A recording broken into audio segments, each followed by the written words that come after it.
Hello friends, welcome to my channel Bytech Achiever. आज की class MVC architecture पर based है। आज की क्लास में हम लोग देखेंगे कि एमवीसी यानी मॉडल व्यू कंट्रोलर क्या होता है और किसी भी वेबसाइट डिजाइनिंग में किस तरह से रोल प्ले करता है। तो स्टार्ट करते हैं। एमवीसी का फुल फॉर्म होता है मॉडल व्यू कंट्रोलर। इसको समझने से पहले एक एग्जाम्पल लेती हूँ कि जैसे आपको किसी रेलवे का या किसी प्लेन का या फिर किसी मैच के लिए आपको कोई टिकट बुक करानी है, तो आप क्या करते हैं? सबसे पहले आप अपने गूगल में एक यूआरएल डालते हैं एड्रेस बार में, और वो यूआरएल पर आपको एक वेबसाइट ओपन होके आ जाती है।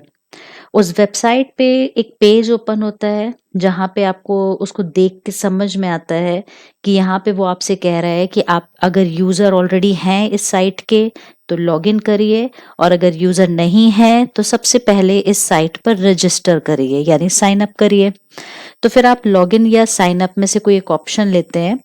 अगर आपने लॉगिन कर लिया तो लॉगिन करने के बाद आप देखते हैं कि फिर उनका एक दूसरा पेज ओपन होके आएगा जहां पे वो आपको ऑप्शंस देंगे कि आपको कोई टिकट अगर बुक करानी है तो किस डेट की टिकट बुक करानी है, किस ट्रेन के लिए करानी है, या फिर किस प्लेन के लिए करानी है, या किस मैच के लिए करानी है, जिस पर्पस पे भी आप टिकट बुक करा रहे हैं। तो आपको जो भी टिकट से रिलेटेड इंफॉर्मेशन है वो आप इंफॉर्मेशन वहां पे फिल आउट करते हैं, और उसके बाद में फिर आप पेमेंट करके ओके कर देते हैं, फाइनल कर देते हैं पूरा स्टेप। तो सारा काम अपने आप से वेबसाइट ने कर दिया।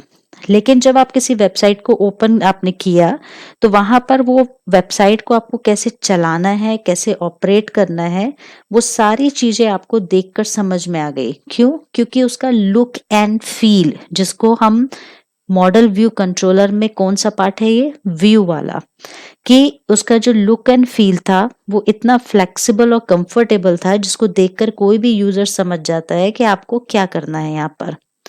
तो जब कोई वेबसाइट डिजाइन की जाती है तो सबसे पहला पार्ट यही डिस्कस होता है कि यूजर के लिए उसका लुक एंड फील यानी कि जो व्यू है वो कैसा होना चाहिए। तो व्यू जब डिजाइन किया जाता है किसी वेबसाइट के लिए तो यूजुअली HTML लैंग्वेज यानी हाइपरटेक्स्ट मार्कअप लैंग्वेज यूज की जाती है व्यू डिजाइन करने के लिए। तो उसमें यूजर के लिए व्यू डिजाइन किया गया, तो ये हो गया व्यू वाला पार्ट। फिर जब यूजर ने लॉगिन पे क्लिक किया या साइन इन पे क्लिक किया या फिर किसी सबमिट बटन पे क्लिक किया तो वो वेबसाइट किस तरह से काम कर रही है, वो होता है उसका एक्शन परफॉर्म्ड। किस तरह से साइट ने एक्शन को परफॉर्म किया है। तो जिस वेबसाइट को आप यूज कर रहे हैं उसका जो प्रोवाइडर है, जो आपको वेबसाइट वो दे रहा है, वो डिसाइड करेगा कि यूजर कोई एक्शन पे क्लिक करता है किसी बटन पे तो वो बटन किस तरह से काम करेगा। तो उसके लिए पूरी एक प्रोग्रामिंग होती है जिसके लिए प्रोवाइडर डिसाइड करता है कि वो कौन सी लैंग्वेज उसके लिए यूज करेगा। तो फॉर एग्जांपल मान लेते हैं कि यूजर ने जावा लैंग्वेज यूज की हुई है और जावा लैंग्वेज की हेल्प से वो पूरे एक्शंस को परफॉर्म करना चाहता है। तो ये हो गया आपका कंट्रोलर वाला पार्ट कि जहां पे पूरे एक्शंस आपके परफॉर्म हो रहे हैं।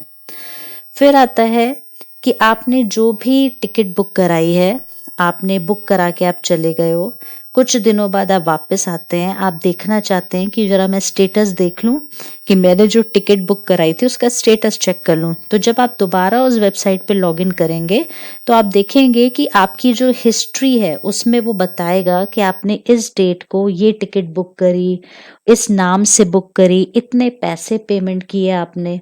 तो वो सारी इंफॉर्मेशन उस वेबसाइट के साथ आपसे रिलेटेड जितनी इंफॉर्मेशन है वो वहां पर अवेलेबल है। क्यों अवेलेबल है? क्योंकि वो सारी इंफॉर्मेशन स्टोर हो चुकी है। कहाँ स्टोर हो चुकी है? जो वेबसाइट का अपना डेटा स्टोरेज है, जहां पे वो आपकी इंफॉर्मेशन को स्टोर करता है, वहां पर आपका सारा डेटा अवेलेबल है। That is the model.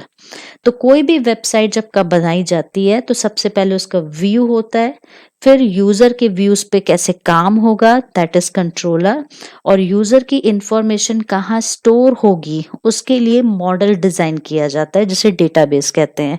Database आप कोई भी यूज कर सकते हैं। तो यहाँ पे मैंने कुछ एग्जांपल्स लिए हुए हैं, तो मैंने माई एसक्यूएल का एग्जांपल लिया है।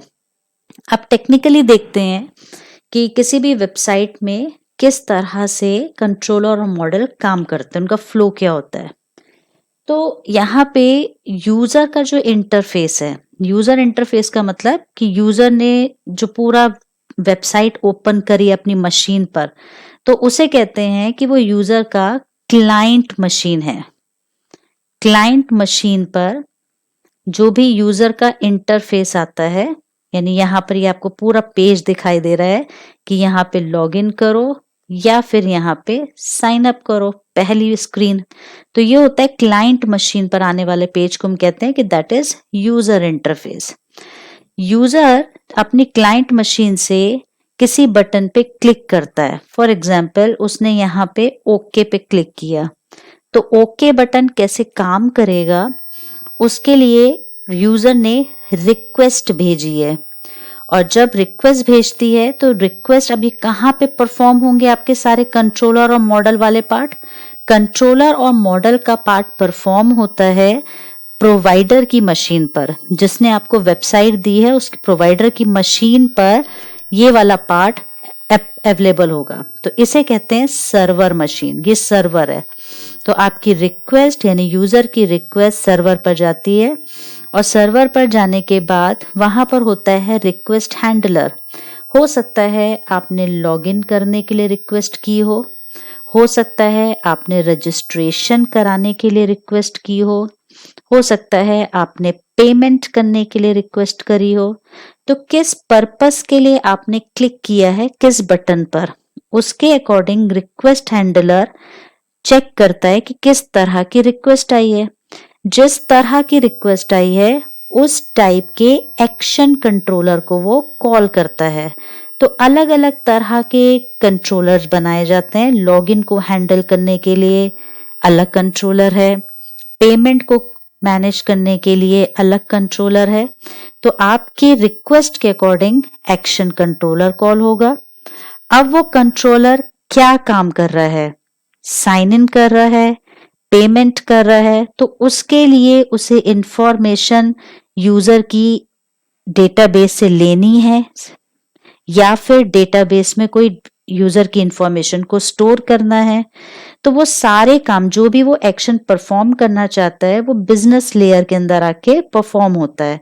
तो ये सब अलग अलग प्रोग्राम्स हैं, और ये इस तरह से फ्लो इसलिए बनाया जाता है ताकि किसी भी तरह का कोई मिक्सअप ना हो, हर चीज बहुत ही प्रॉपरली मैनेजेबल रहे। इसीलिए अलग तरीके से एक्शन को हैंडल करने के लिए एक्शन कंट्रोलर्स बनाए जाते हैं, और लॉजिक्स को परफॉर्म करने के लिए बिजनेस या सर्विस लेयर बनाई जाती हैं। ये सब इंडिविजुअल प्रोग्राम्स होते हैं। तो अब आपका जो भी बिजनेस लेयर में लॉजिक परफॉर्म हो रहा है, वो लॉजिक अगर डेटाबेस में यूजर की इंफॉर्मेशन को स्टोर करना चाहता है तो वो स्टोर करेगा, और अगर वो डेटाबेस से यूजर की कुछ इंफॉर्मेशन को लेना चाहता है तो वो यहीं से यूजर की इंफॉर्मेशन लेकर लॉजिक परफॉर्म करेगा।